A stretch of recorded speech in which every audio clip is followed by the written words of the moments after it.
Welcome to the IVM Podcast Network. TFG Football is an IVM production, and you can also check out their other awesome shows like the On Course Podcast, a show where they help you to tackle various questions related to abroad studies, like which university to choose or how to navigate the application process. You're listening to TFG Football. Hey guys, this is a very unusual episode of TFG Indian Football Podcast. As you know that yesterday some very bad amount of rain hit Mumbai, and it has shut down public transport, and there's a public holiday to deal with this disaster, and as a result, even our studio is closed. So apologies for the sound quality. We are not getting the privilege of doing this out of the professional grade studio that Indus Vox Media have. We're just trying to put together on our own on the fly so that we don't you are not left without a podcast today on the latest about Indian football. So we got two people joining on the conference call for this podcast. There's Kevin, obviously, the regular guy. And obviously there's somebody else who has not been around since Mumbai FC got relegated. He's been hiding forever. It's Nikhil. Why, man? Why don't you come on the podcast? Even I got relegated from the show. Yeah. What, man? No, obviously, you guys have been, stuck at home. I'm pretty sure you were out. Yeah. So, Nikhil, what's it like in your place? At my place, so I basically stay at the outskirts of Mumbai. It's a place called as Navi Mumbai. So right now the scene is pretty decent over here. It's been raining, but it's not raining like cats and dogs as it was yesterday. Yeah. But people are very skeptical to go out and open because at some areas the water is still flooded. It's not really resided. So everybody is at their place. So when you are at home, there is no problem. Let it rain, let it snow. But when your family members are out there, stuck in traffic, stuck in rain, then it the tension creeps up. Kevin would have a same story because he was actually stranded. Were you, man? Yeah, I was stranded for a quite long time, and at that point of time, it just reminded me, around 10, 12 years back, the same thing had happened, and I had done. And I had taken an adventurous decision of venturing out, and that turned out to be almost a near-death experience. That's the reason I didn't try to try another risk-taking adventure this time. So I just stayed put in office, and we continued watching updates and sharing whatever we could with family and friends. So all in all, it was a good decision to stay in office, and I think. As soon as it was evening, the rain had stopped, and pretty good, not a bad thing to just have a relaxing day at office.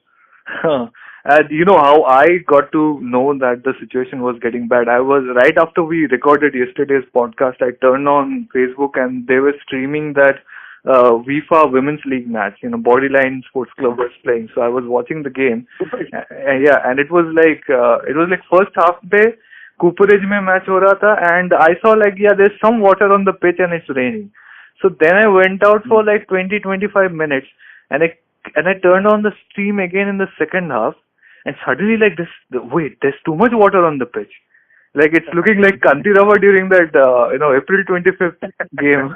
I was like, shit, itne kam time mein itna zyada rain ho gaya, something is about to go wrong, and obviously it did go wrong. I'm just happy everybody is okay. Siju, for everybody's information, she's been out getting all sorts of interviews and other news updates from Bengaluru and Hyderabad throughout this month. She's still in Bengaluru. She was supposed to get back, but the trains got cancelled, so she's stuck out. She can't get home at the moment, but I'm sure she'll be fine. Who I am not sure will be fine at this moment is actually Mumbai FC. Nikhil. Mumbai FC. We haven't talked about Mumbai FC for a while. What is happening with What do Mumbai we talk FC? about? There has hardly been any news. There hardly been any statement. That's the problem. This, That's the problem. You've been relegated, so everybody wants to know what's going to happen, especially when DSK Shivajians we are hearing are not going to play. Like clubs die left, right, and center. At that time, a relegated club is just staying silent on everything. That just rings a lot of bad bells. It's like waterlogged cooperage, Like you don't know what's happening. No, I'll tell you. I'll just brief you about the situation. From my point of view, I think they are shutting down. I mean, that's the best option available to them now. Why? But that's what I'm trying to explain. If there would have been any move from Mumbai FC, they would have either gone for bids or they would have made statements that we are preparing for second division.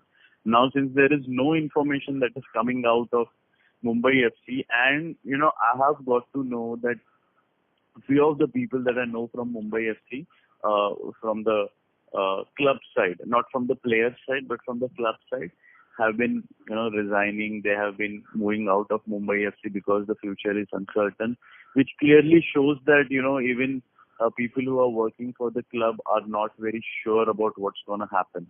In fact, in our Yellow Brigade fan group, now we have got to know that the youth setup that Mumbai FC, last year they set up a good academy near Andheri Sports Complex. A lot of the players have been asked to, move out and look for other teams. So even parents of these youth players are not happy. They have been, voicing out a lot of their opinion on WhatsApp group. But I think, there would be a time when all these parents will go to the club and ask for answers, like what happened. Because Mumbai FC has been a part of this city since past 10 years, I guess. Yeah. And in this 10 years, it had created that kind of confidence in parents that, you can send your kids to us and we will groom them to, play for Mumbai FC, which was then the only club to play in the top division from Mumbai. So, everybody had looked up to Mumbai FC as a parent so that they can send their kids and get them groomed in football. But there seems to be a very little chance, of Mumbai FC coming back into the I-League. I don't know. They take a sabbatical, but I don't know if that is allowed. I'm not sure. Even DSK Shivajians are making noises apparently about a sabbatical, that they will come back when the financial situation improves of the company. But what I have been hearing in a couple of forums and from some people is that Mumbai FC do not want to close down. They want to play in the second division. Obviously they when they first got established, they played in the second division. They won their way up. So they are ready to do that again, is what I'm hearing. And as far as the staff leaving, a lot of the coaching staff will leave, and that's what happens to a club that gets relegated. Because you're no longer a top division club. So people who want top division experience on their resume will not want to be with you when you are second division. So unless you have like a proper contract with them or they are really dedicated, a lot of people will leave. That's what happens. So even but you know what? Yeah. One of the things that is lacking in Indian football is accountability or responsibility. When a club of this nature, who has been, you might be knowing, you also have watched the match at Cooperage. Yeah. They announced that Mumbai FC is the only club from. So when you take a pride in saying something like this, the only club from Mumbai to play in top division, you are also accountable to tell your status of what you're going to do. You're going to stay. So this kind of, responsibility towards the city or responsibility towards, the whom you are representing on the national field, it doesn't come to Indian football. And I think this is where, even Mumbai FC is lacking. They should just come out and say that, okay, we are planning to do this and this. And I am 100% sure they are aware what fans are feeling about. Yeah. Okay. So, but I mean, does anyone care to come up? Along with the club, it also means a bad note to end with for the fans. The fan groups, especially the Yellow Brigade, who got themselves known by bringing the football up. We talked about the club not doing anything for its promotion or being just sharing news about themselves, but it's the fans who brought the club up in the recent years, and this is it's a setback for the fans as well, who did something for the club, who got the name established. That rivalry that happened between. It was a friendly banter that kept going happening between Mohun Bagan and say the Beshwar Blues, and this will be missing because along with the club, you also the players. Yes, of course, the players also are affected, but mostly it's the fans. The fans who've given their all. So that's where the club also has to take a decision at least. Even if if we don't be very positive on this note, if the club decides to ban from participating in the topmost division, at least come out and let everybody know that they thought about the fans. That has to be there. As Nikhil pointed about the accountability, I feel it's more about at least sharing things with your fans who've been supported. They've been supporting you in the bad times as well. Yeah, obviously. I mean, I know. I have been supporting this club since so many years, but I mean, I hope Mumbai FC management is listening to this podcast. Just come out and declare whatever your plans are. I mean, irrespective. I know things are evident from the face of it, but it's better to have a proper notice. Yeah, I think there still should be some amount of patience from the clubs because the situation becomes very different once you are in the second division because we know when I-League is going to start. There's been no such announcement about second division. Okay, so it may be November, it may be December, who knows? It may even be January, and so you cannot, like, this is August, so there's no way you can move to sign players this much early. And same problem was being faced by the Hyderabad AFC people. When we talked to them, they were saying like we it's a waste of time to sign players too early and make plans too early because you don't have the dates, you don't have the fixtures, you don't know who you're playing. Nothing is properly organized. And also the fact is there that they're going to shrink their budget a lot when they're in the second division. Because this is a league that gets no publicity, no telecast. There's nothing for it. So the operation, the whole Mumbai FC operation is going to shrink no matter how much you try. Mumbai FC are not going to be like Dempo, who will just get stuck in and put in all their efforts to just try and win back top division access immediately. But the thing is that even if they win the second division, is there going to be an I-League next season? Like, will they get back just because they win the second division? What if merger happens and it becomes a close? On this point, I kind of assure myself that even the club is not really sure about what's going to happen in future. Yeah. Okay. Because one thing is the sponsorship is going to go down the drain if they decide to play in second division. Yeah. Because even in I-League it becomes very difficult to attract sponsors. Yeah. And then you go into second division and ask for sponsorship, it becomes very difficult. Second is, what will you commit to whoever you're going to sign? Are you going to tell them that we are going to be there for 3 years, 5 years?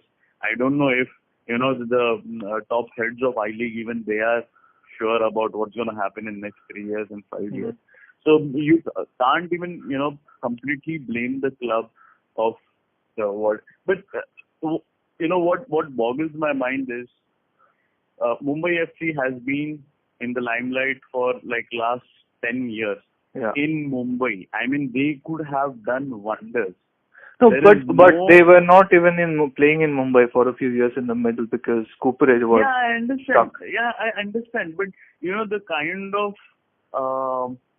advertisement or the kind of marketing that was needed to be done from a club, which plays in the biggest financial capital of the country, it could have been very easy to attract fans, but I feel Mumbai FC also missed out on that part.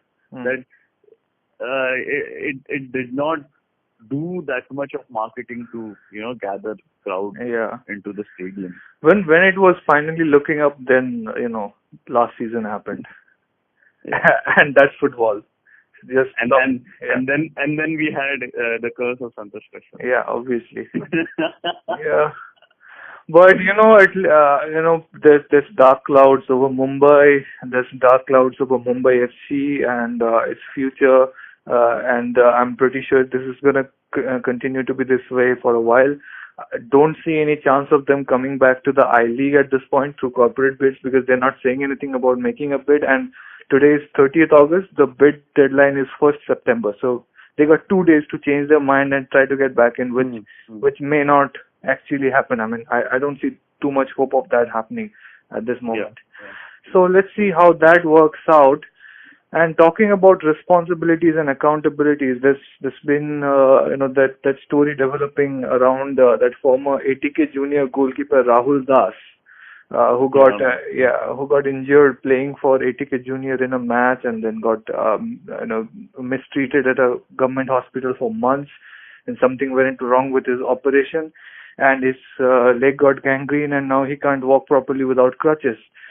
So the news story broke.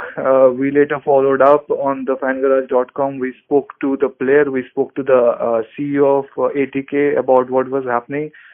And yesterday, things started suddenly looking up for Rahul. He just got a donation of rupees 50,000, I think, from Dibyendu Biswas, who is a former Indian international player, and he's into politics now, and he's also the football chairman of Mohammedan Sporting.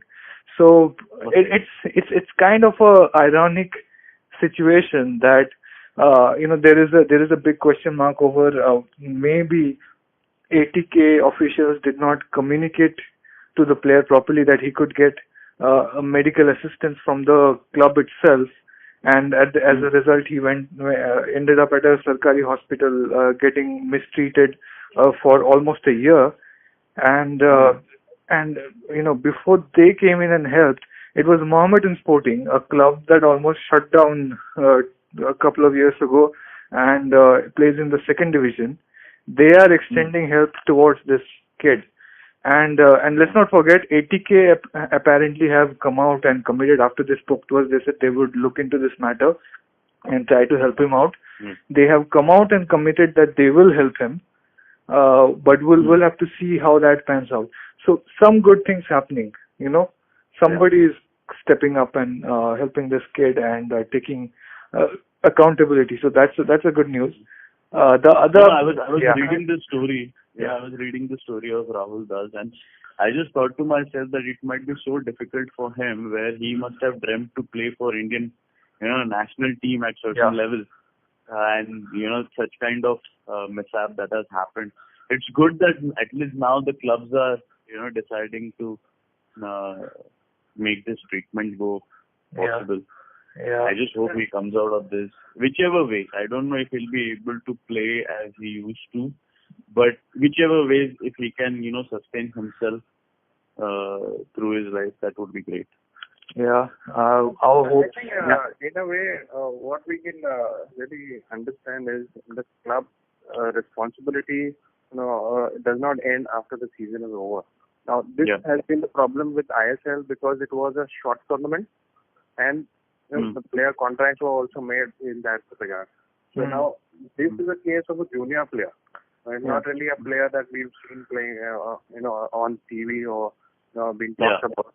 So, could that also be a reason that since he's a junior team player and he was? I doubt about that, because when Robin Singh was injured, I think he came out and said that I think it was Delhi who supported him through his.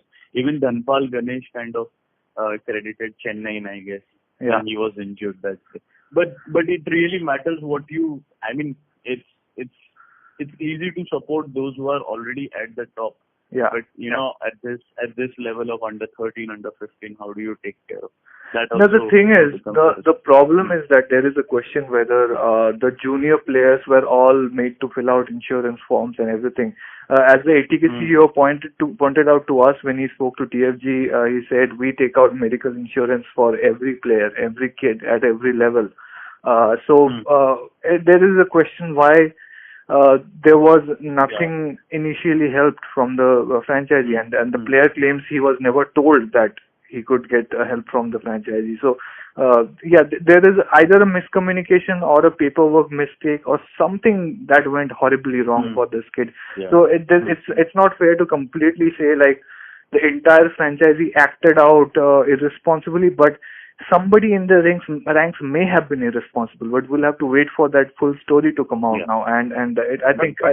The good part is after the story was up on the website and the newspaper that broke it, there were talks all around about the mistreatment happening to the player, and that's when the noise created a bit of pressure on at least the franchisee itself, and other clubs also got notice of it.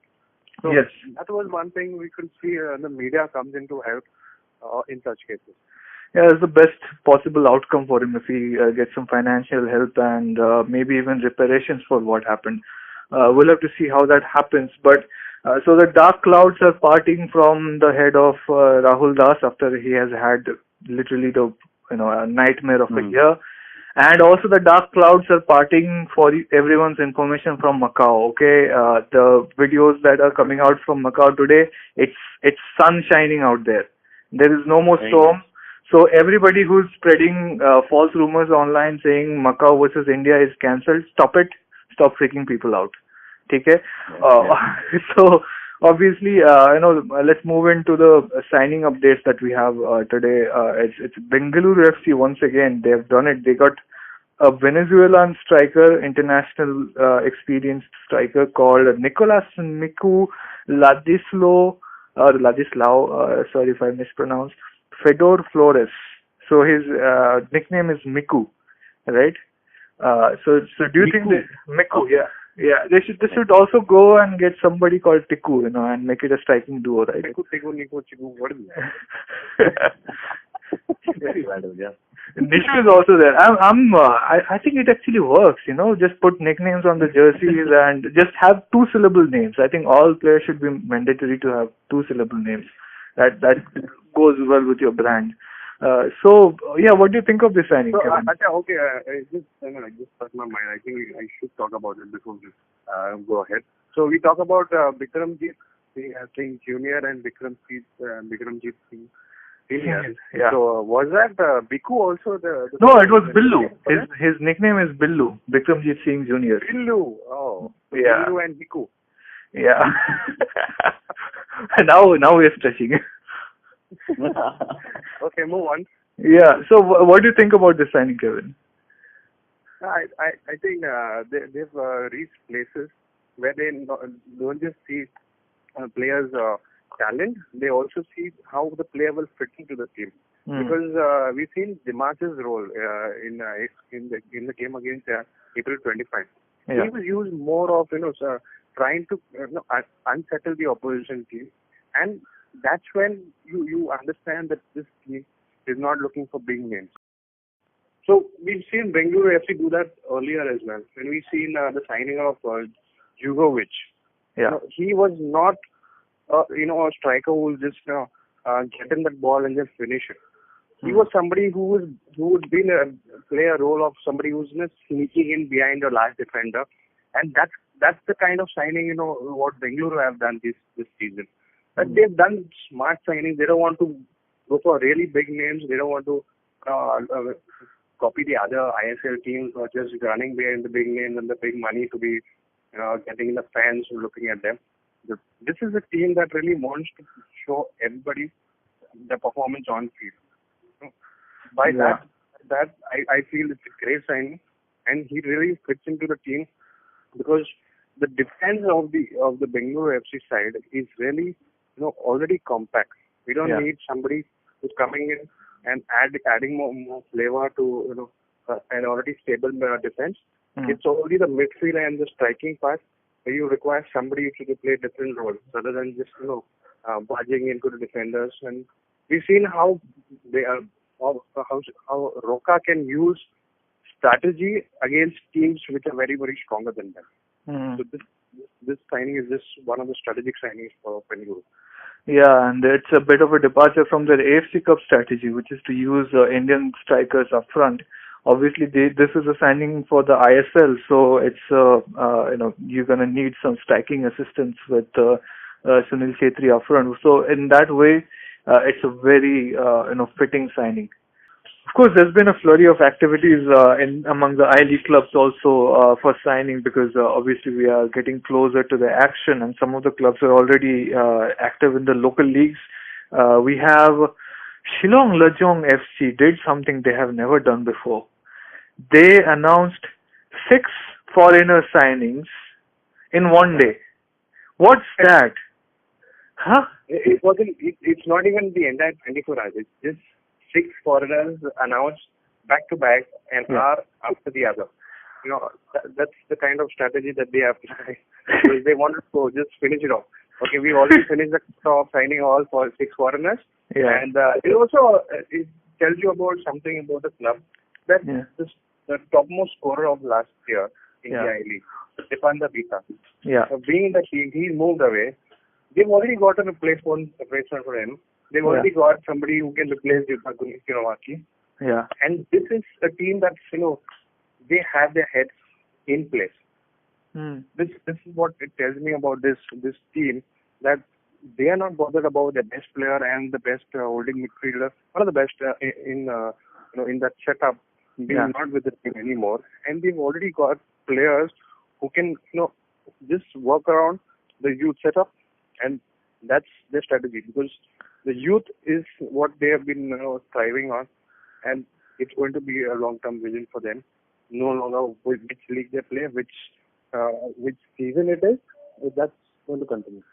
Yeah, and they actually obviously are already not doing bad in the local league, Shillong Premier League, but it just tells you something. They got Kofi from Ivory Coast, Lawrence Doe from Liberia. The Nigerian player is also there, Daniel. There's the Swedish Gambian player, Jagne. They got a Yemeni player, I think his name is Ayman Salah Al Nagri. And I think Nagri has been playing somewhere around, this is not the first time I'm hearing his name. So there is Ojuho also, Korean player. So it just shows the kind of thinking they have. They already have like-for-like substitutes, and this idea, in ISL teams you see one after the other. Ek din mein ek announce kiya, then 2 days later they announce another one, even if they have done it at the same time. This is just chakka maar diya, ho gaya. Sixer. So all 6 of them are here. Chalo, move on. I think they've sort of grown less detached, maybe, because they know pata hai. You'll come here, you'll play well, then you'll get more money from another club, then you'll go. So let's just get on with it. But the thinking is actually a bit surprising. I think they can smell something here.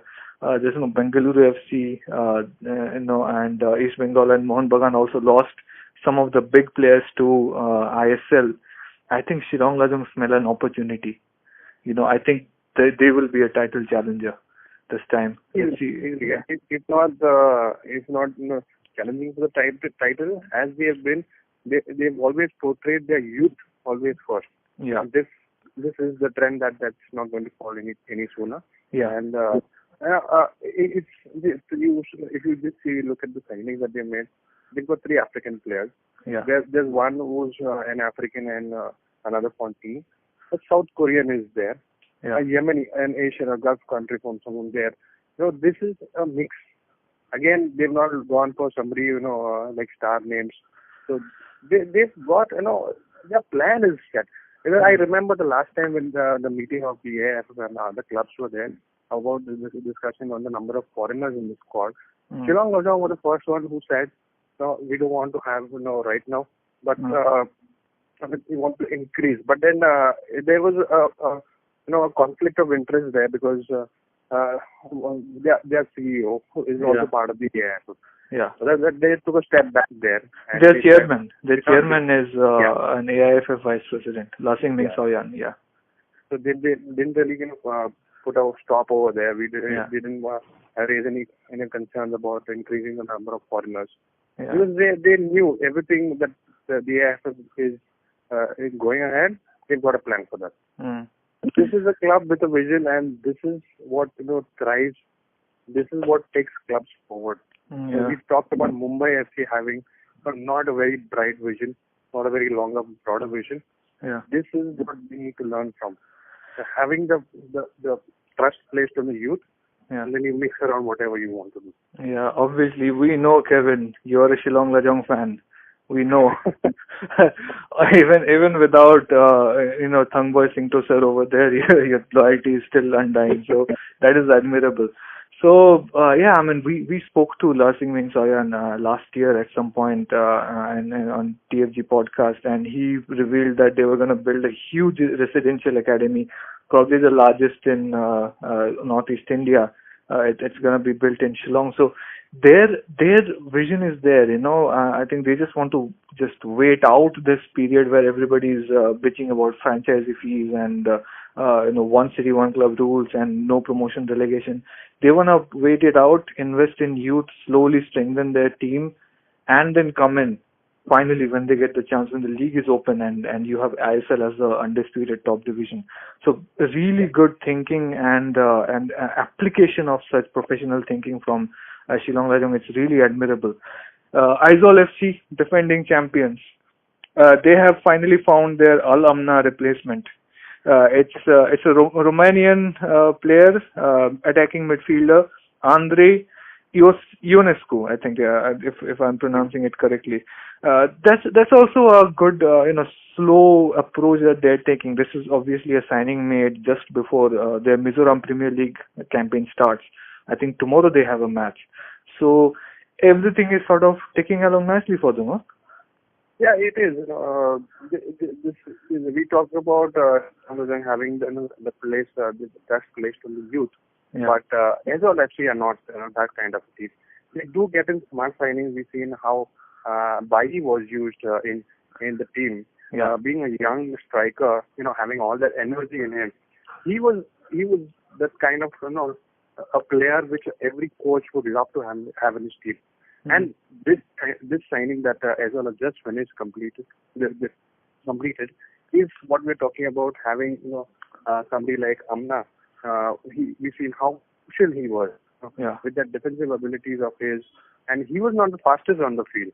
Yeah. So he knew what needs to be done for the team. He knew what the players' strength and weakness. This is another way to understand that if you have a player who's had led the team and he's no longer with you, this is the kind of replacement that you want to look for. So another good signing for Aizawl FC, the defending champions. I don't think so. This is one of the things about Aizawl FC. They got robbed by everybody. Like a lot of I-League clubs got robbed because ISL became parallel, and IMG Reliance by the draft took just by themselves took in so many players, and Aizawl FC, some of their players went to ISL, but the other I-League clubs like East Bengal and Mohun Bagan, the ones who have some money, they came after Aizawl FC and they took away their local players, their foreigners, anybody who was good got a contract elsewhere. But it does not seem like Aizawl FC is going to be any weaker. Same with Shillong Lajong. They lost so many players to ISL. They're not looking any weaker. And their foreigners also went elsewhere. Their top scorer, Dika, is gonna go to Mohun Bagan. They're still getting almost equally good players. So we'll see how they turn out in the I-League when things get underway in November. So we've already had quite a long episode. Just doing this on the fly. It's been a new experience. Just recording on our phones, just trying to get you the news and updates and views out there for the fans out there. I think we've been a daily show since May last year. At first we were on the Savan app exclusively, and since then we have not still missed a day to do a podcast episode, except the weekends and some public holidays. So yeah. I think that's a record that I'm personally proud of, and I'm happy that we were able to put out a podcast episode today as well. Hopefully tomorrow I don't have to do this. We get the good people like the engineers, sound engineers Shravan, Mayur, to take care of the recording and editing part from tomorrow onwards, and the water goes down. Hope you make it to the studio tomorrow. Kevin, how's the situation in your thing? The water has gone down? It's all calm, and water is receded. Water levels are no longer to be visibly seen, and we should be all okay tomorrow. And I hope tomorrow is too far. We can get going today itself, and I think all the life comes back to normalcy. And yes, it would be great to be back in the studio to be recording. Yeah, in this box we can't make it without you. Obviously, now I really understand the importance. We've always given importance to IVM. It's not that we don't talk about them too much, but then we've got all the respect and the timely uploads that they've been helping us get, so that all the listeners can listen to all the daily happenings and the analysis of the games, the pre-match and the post-match. Yeah. It would be great to hear again from us from the studio. Yes. So once again, apologies for the sound quality if they're not like the other days, because we're not doing this on those big time professional grade equipments. So hear from us tomorrow as well, and watch out for an exclusive interview that we are about to put out. It's with the Mohan Bagan's current acting head coach in the Calcutta Football League, Shankarlal Chakraborty. So we will see you soon. Bye. Bye.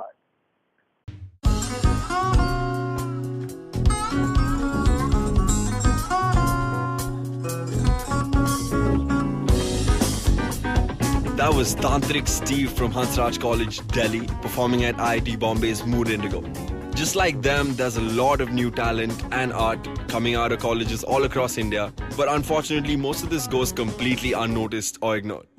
To fix this, we started ATKT.in. Hi, I'm Ankur, I'm a musician and a rapper, and I found that one of the best things about being an artist myself is finding new talent. Through ATKT.in, Tanya, my colleague who's a dancer, and our whole team really is putting all of our efforts into discovering and promoting all the coolest talent that's coming out of colleges all across India. And this goes up on our website, our social media, TV, radio, and now, of course, this podcast with IVM. Make sure you go to our website, support the talent with your likes, your shares, your comments. All of that really matters. Go ahead, check it out. ATKT.in.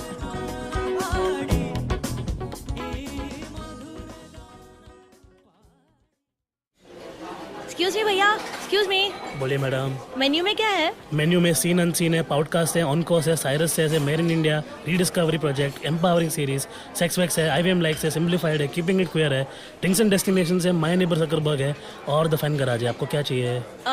एक बार repeat कर देंगे क्या? Repeat नहीं करता हम। आप जाओ IVMpodcast.com पे और सुनो ये सब, या फिर डाउनलोड करो उनका ऐप, सब आपकी उंगलियों पे।